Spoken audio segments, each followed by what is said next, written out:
Alright, so I hope you guys saw the video where I was cleaning out these carburetors, and I also gave you a brief description of how I did the initial setup. And we're not starting completely from zero because these carbs were running on this car before, but I want to give you guys a quick rundown on how I synchronize the carburetors. As you can probably see, the linkage linking all the carburetors together is disconnected. We got to make sure that they're balanced first without the linkage connecting them all together, because we don't want that leakage affecting how we balance the carbs. And then a little bit later, once we put that linkage on, we got to make sure the linkage isn't balanced, you know. But the first step is setting all the throttle stops. I already had the car running, so I didn't really walk you guys through that.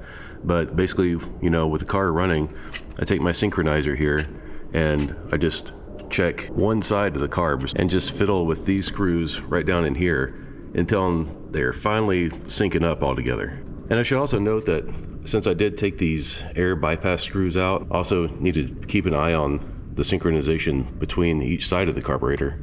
And I know I'm like cheating a little bit off camera already, but I did adjust this one just slightly. I think the other ones are all fine, but I'll start it back up. I don't know if you'll be able to hear me, probably have to yell. And I'll kind of walk you through what I just did again. So we're shooting for an idle of around 900, and I think I hit it right there. I could always hook up my timing light and be completely accurate, but I think that's good enough.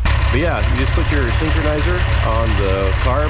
The manual says start with number 1, but this one ended up being the one that was the most maladjusted. So I ended up actually starting with number 2 because it was running the smoothest.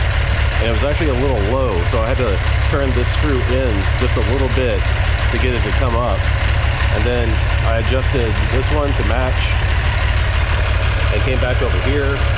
And after I adjusted all of them to match, I found that it was actually idling too high. So then what I did was I just very carefully backed off the screw on each one until I got the idle that I wanted. And then I came back through again and checked each one until they were all synchronized. And like I was saying, since fiddled with the bypass screws, also had to check the synchronization between the barrels. And all of them had looked good except for number 2 here. I had to adjust it slightly. Now the next thing I need to do is adjust the idle mixture screws. And I'm going to be just listening to the engine to see how it sounds as I'm adjusting these. We should hear the idle like pick up or drop off depending on whether we're going too rich or too lean. And since we have 6 of these screws, we want to just turn each one just like a quarter of a turn each time. Try to get all of them to match. And then we can fine tune it from there.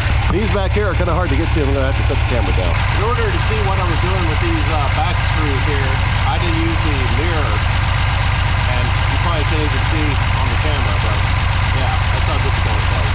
But as you can tell, the idle has come up a little bit, so now we need to adjust the idle back down. And oh, I ended up turning in all the screws about half a turn. All right, it takes a lot of fiddling, but I think I got it where it's the happiest, at least without the cars being interconnected. So now we gotta shut her down and connect that back up. All right, got the bar that links all the carbs together back on. Now I need to start it back up and see if that changed anything. And I think it probably will.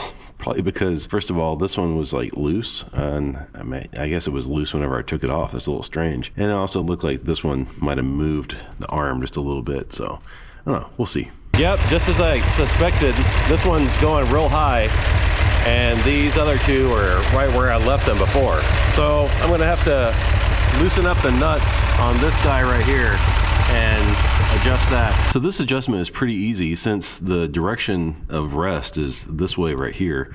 Really, you just have to loosen this nut right here, and then the nut on the other side of it, you just bring all the way up to the little carrier there. And then I'll do the same thing on number 2 here. All right, I had to loosen the nuts and tweak it just a couple of times, but I got them all back synchronized again.